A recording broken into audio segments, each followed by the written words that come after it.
Welcome to my December 2017 budget report card. My name is Stacey Flowers and I am on a debt-free journey using the Ramsey Financial Peace University baby steps. I am currently on baby step number 1, saving $500, and this is the report card for my budget in December. So if you're interested, keep watching. So you guys know that I always start out with reflection questions for the month. So let's get into my reflection questions as I reflect on the month of December. So what am I grateful for? The number one thing that I'm grateful for in the month of December is my part-time job. I was able to secure a part-time job in November, and during the month of December, because of where I work and the nature of where I work, I was able to pick up a ton of extra hours, which is really nice.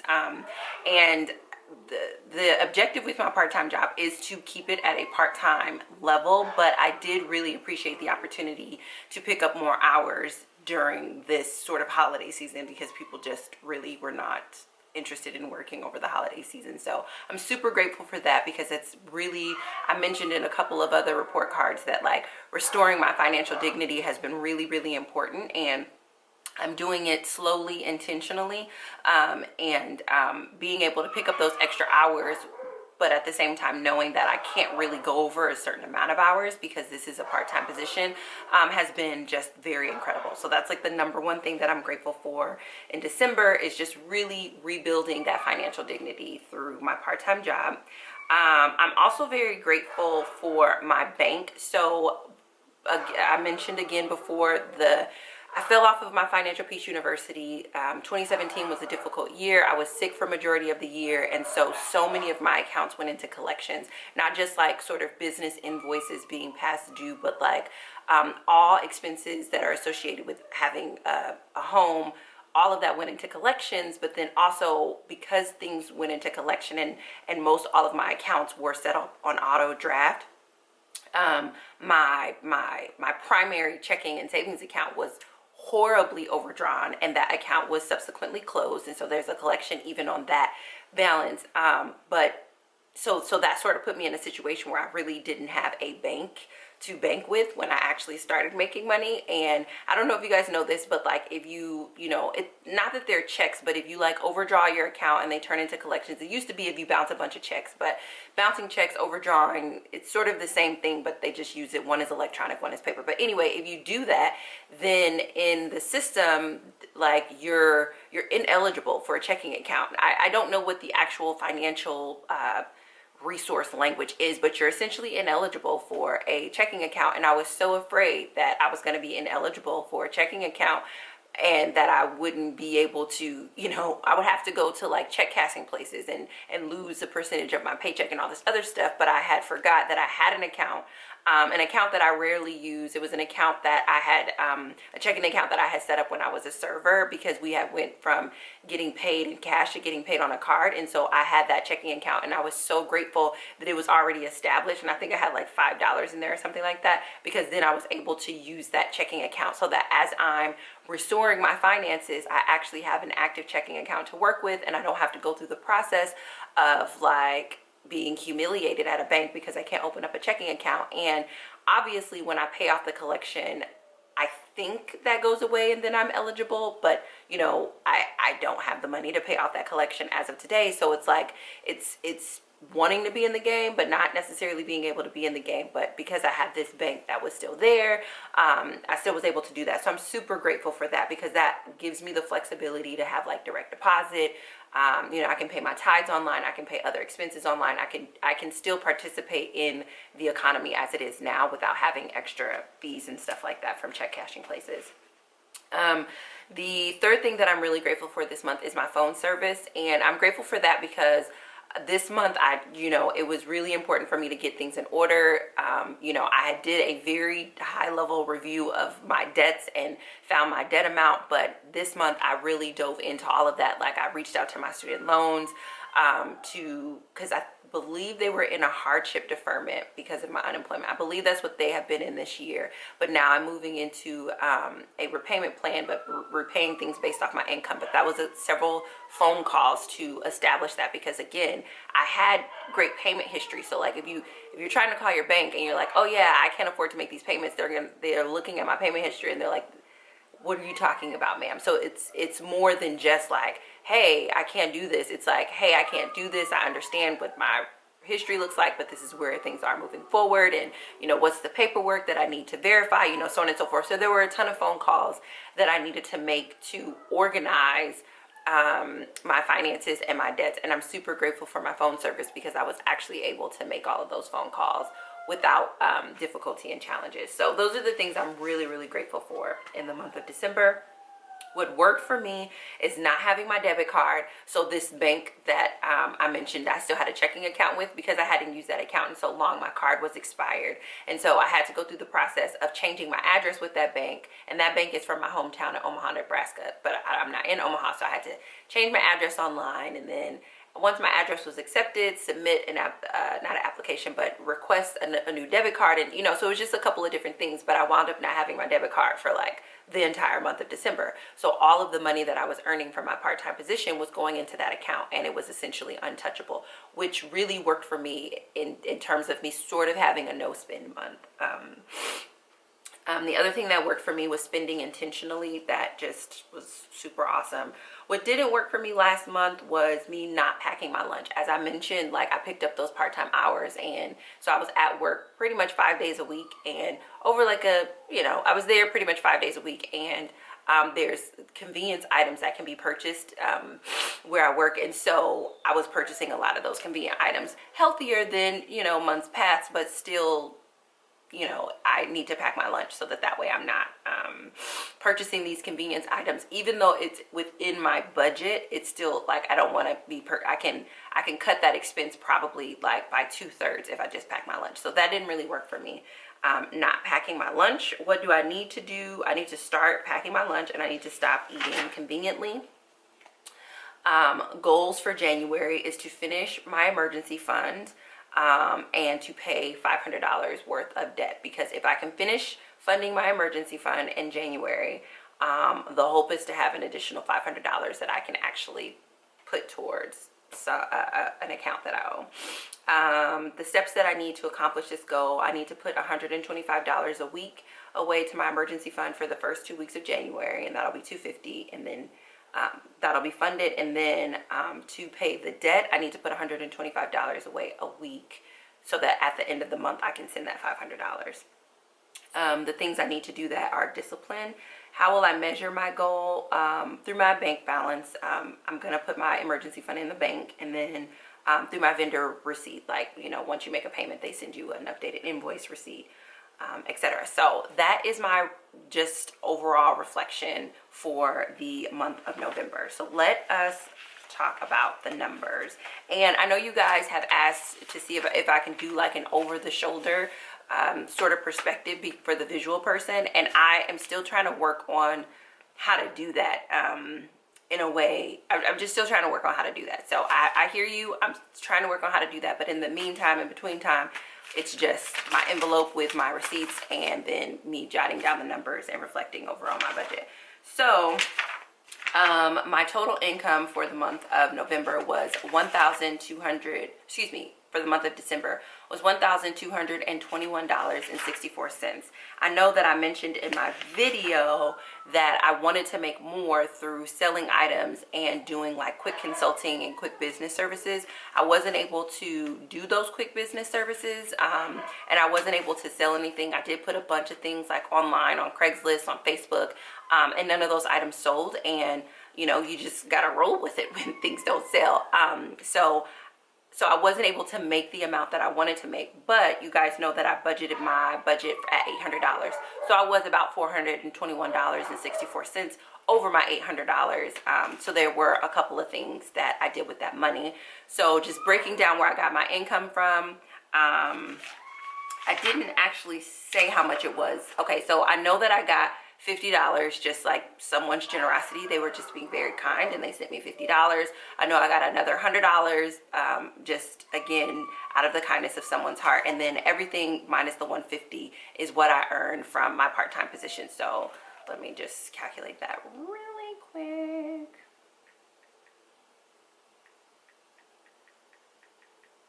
So $1,071.64 is what I earned net from my part-time position. And so let's break down where I spent that money this month. I sent $100 to tithes, and the reason why it's not $120, which would be 10% of all the income that came in, is because the $50 and the $100 were not income as much as those were gifts. So I didn't tithe off of those gifts. We'll just leave that there. I sent $75 in child support to my son. My rent was $575 this month. I paid my phone bill, which was $53.73, which is an increase from last month because this month, because I changed my debit card and all of those things to the current address that I have, my taxes for my phone bill are based off of Illinois, not Nebraska. And so it literally, my phone bill went from I think $45 to the 53 something. So Illinois taxes are a lot more. Transportation was a $100 bus card that gets me transportation for 30 days, which is really nice. I spent $63.34 on groceries, which I'm really proud of that because I budgeted $62. So I only went over $1.34. I'm super proud of that number. Other things that I purchased for planning supplies and stuff. So I did all of my planning videos, but I bought a new planner. I bought a 3-hole punch. I bought some like office / planning supplies, and that came up to $63.32. I'm not really for sure if I'm gonna make that like a business expense or if I'm gonna leave that at just sort of like miscellaneous. I try not to have miscellaneous on my budget, but right now the category is just planning supplies. But $63.33. And this sets me up for the entire year. So that number is fairly high, but it's a really good number. I got my journal, I got my planner, 3-hole punch, I got dividers, etc., etc. One of the things that I had talked about that I wanted to do if I earned additional money from selling things was to buy some winter clothes. You guys had a lot to say about that $300 budget for winter clothes.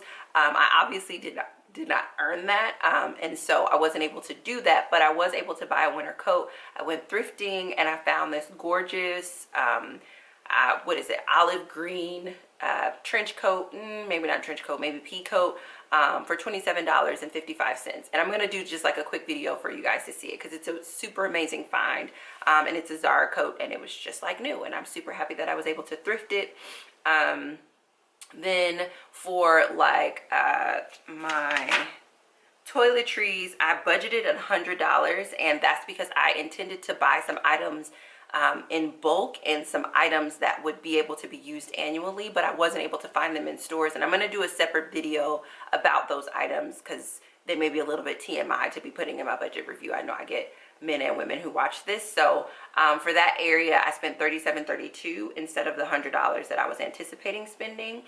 My business expense was the $15 for my podcast, which for the next month, I actually reduced that to $5, and I'm going to shift, instead of my podcast having a weekly episode, it'll have a bi-weekly episode, so that way I can reduce the expense but still produce excellent content. And if you're interested in my podcast, it is the Stacey Flowers Podcast on iTunes.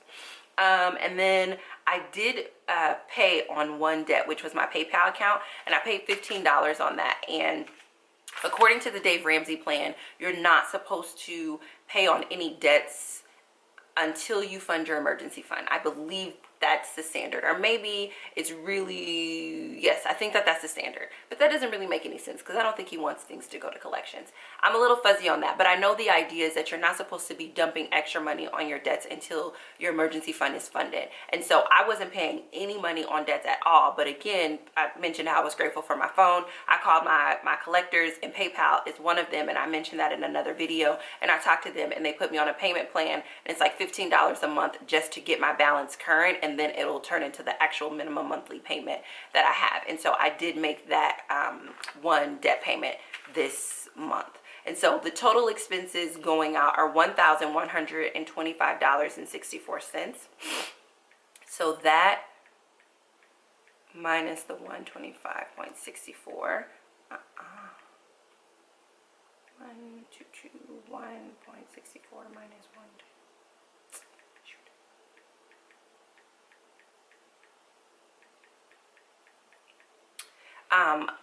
It's $96 is left over. And so I have a little bit more than that in my checking account right now. And so I haven't reconciled that. So the little bit more that I have in my checking account, I think I have like about 135. So there's some place where I may have had maybe more money in my bank account starting than what I originally thought or something like that. But I need to figure out sort of the discrepancy between the $96 left over from the income that I earned and the 130 some odd dollars that's in my checking account right now. And so as of today, right now, that 130 some odd dollars, I'm just going to round it to 125. That's 125 that I have set aside for my emergency fund.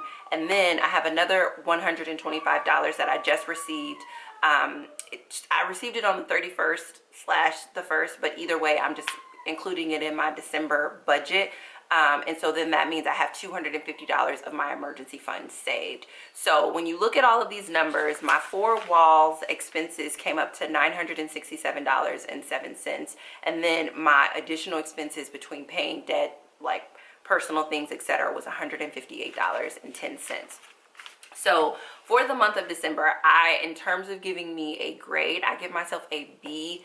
I am very, very happy with this budget. I'm very happy that I stayed within like my spending limits that I had set for myself. I'm very happy that I'm not in front of my expenses yet, which is the place where I'm the most comfortable, where I'm sort of a month ahead, but I am now covering all of my monthly expenses, which just brings me so much joy and happiness. Thinking it through, the only reason why I don't have an A for the December budget truly is just because my income isn't where I want it to be. And I think that when people do their budgets, like they think that the entire budget is about expenses, and it's like, no, like, I don't know, 1/3 of your budget is really your income. And so my income isn't where I want it to be yet, so that's the reason why I wouldn't give myself an A. And I think that once my income gets to where I want it to be, then I'll be more in like the A. But I get a solid B, almost a B+, because I was either directly on budget or a little bit under the budget that I set for myself, and I was able to, you know, cover all of my expenses. And that's huge because, again, just a few months ago I wasn't able to do that. Just a few months ago I wasn't able to take care of anything. And so to be able to take care of my four walls, to also be able to get additional things that'll support me in planning and set up to be able to, you know, cover a business expense that so that I can continue to do something that I enjoy, like that's significant to me. And so when I'm thinking about my budget, I am not just thinking about like, oh, did I pay all my bills on time, or oh, you know, are all of my expenses covered? I'm really thinking about, okay, how much income do I have? Did I go over what I intended to spend? Because that's the point of a budget. And that's the other thing too. Like, I didn't make the money that I thought I was going to make in terms of selling things. I wasn't able to like spend the $300 on myself or my son. I wasn't, all the irregular spending that I have put in here. I want to see if I can, let me go over that list really quick. I wanted to fully fund my emergency fund, clothes for myself, clothes for my son, pay off my therapy balance, get additional toiletries, and get additional things in cosmetics, and spend more money in food. I wasn't able to do all of those things, but because I made a plan that said, if I earn this amount of money, these are the things that I can do. It's like as soon as money came into my life, whether it was through the generosity of just a random donation from someone or any other way, like I knew what to do with that money so that that way at the end of this month I could win.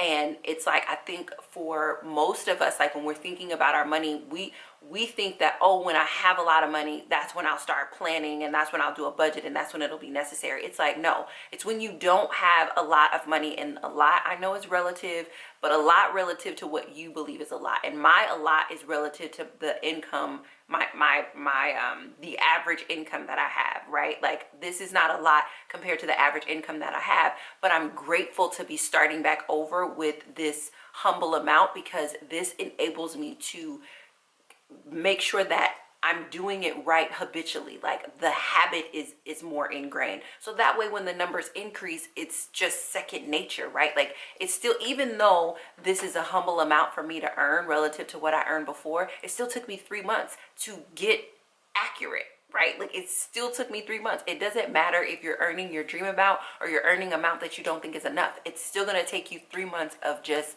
putting your head down and doing exactly what it takes to create and establish a budget in order for you to get it right. This is the first month that I've been within under budget and still able to get all of the things that I actually really need and some of the things that I want. And so for that reason, like December is a B, and I'm super, like, I'm so excited. I'm so grateful. Like I'm just, you have no idea. Like it feels like absolutely amazing to be in this place, to be able to like finally afford some of these things. And I think even as I'm moving forward to like next month, it's like, because I finally got a month right, I know now moving into next month, I feel way more confident about moving into next month. Like I can't even wait to do the budget for next month because I'm stabilizing now. Like things are balancing out, and it's just like, there's so much that can be, I don't know. I guess I'm saying all of this to say that no matter where your income is right now, I highly encourage you to just take some time to do a budget. I highly encourage you to do the Dave Ramsey zero-based budget, because I'm telling you guys, as this is tracking, like right now, like, you know, people are in the comments and they're like, you know, some people are really rude in the comments. Some people are very kind in the comments, but everybody has all this commentary on the amount and where things are going and da-da-da-da-da. But as the income grows and as the expenses and as things gets paid off, people are going to be like, how did you do it? How did you do it? And I cannot emphasize enough, it's because one day I decided to sit down and do a budget with the little that I have. And when I say the little that I have, I mean it from like a biblical perspective. It's like, it talks about how God will look at you and say, if you can be faithful over a little, I will give you more. And it's just like, me doing my monthly budget is me being faithful over a little, and it's just, I'm so grateful for it. I'm super excited about my B. I am, you know, just ready to go into into this month and, you know, just keep winning. So if you guys have any specific questions, if you want me to add any other measure of detail with respect to my budget report card, please let me know. But until next month, I hope that this video encourages you to do a budget. I love you guys so much, and I deeply appreciate you supporting my work. So I'll talk to you soon. Bye.